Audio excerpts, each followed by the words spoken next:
Greetings, everybody. This is Marcel Williams here yet again with another talk on the fulfillment of biblical prophecy. It's Monday, the 10th of March 2025. I'm going to call this video Predictive to Prophecy number 22, and I'm going to launch into the book of Daniel this time round. I promised originally that I'm going to go through certain books, and at this stage I want to establish the importance of history, the link of history to the fulfillment of biblical prophecy. So in the last video I established the importance of history. I wasn't in ancient history, but I touched on how it impacts on our present day.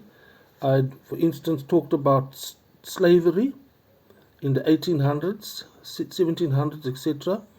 Then I went on to the Civil War, the American Civil War, which was as a result of slavery in America. I looked at the Anglo-Boer Wars of independence in South Africa, and also how similar it was in terms of theme to the American Civil War, the Great Trek, and apartheid. So I touched on a few items like that just to establish the importance of history. But today I'm going to look at the importance of history in terms of Bible prophecy. You know, ancient history is still relevant because in the book of Revelations, specifically Revelation 17, chapter 17, there's reference to kingdoms. So I want to actually show the link of these kingdoms to what was prophesied even much earlier in the book of Daniel. Now Daniel was one of those young Israelite boys, very gifted and talented, that was part of the exile to Babylonia, to the Babylonian kingdom, and he was gifted also in terms of interpreting visions and dreams. So it came to the notice of Nebuchadnezzar, the king of at the time, that Daniel was gifted in this, and he gave him his vision or his dream to interpret.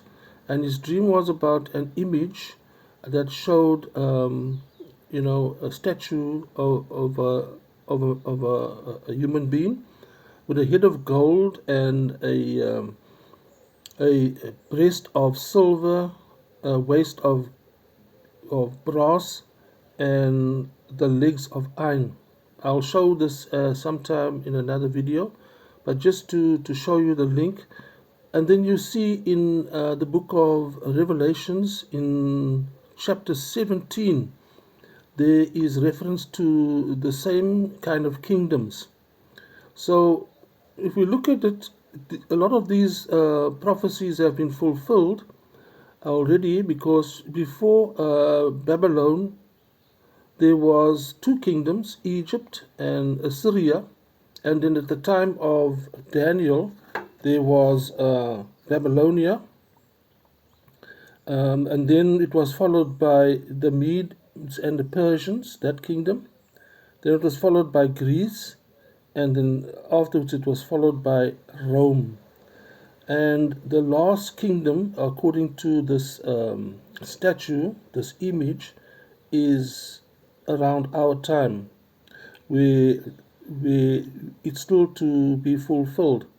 So the book of Revelations talks about, for instance, Revelation 17, verse 10, there were 5 kingdoms, and they are fallen. So the time of Daniel, they were not fallen because he was in the kingdom of Babylonia, but in Revelations, remember that John of Patmos, he was also exiled to the island of Patmos because of his preaching of the gospel, etc., etc. You know, the angel appeared to him and he wrote down what came from Jesus Christ and God the Father, about the prophecies for the future.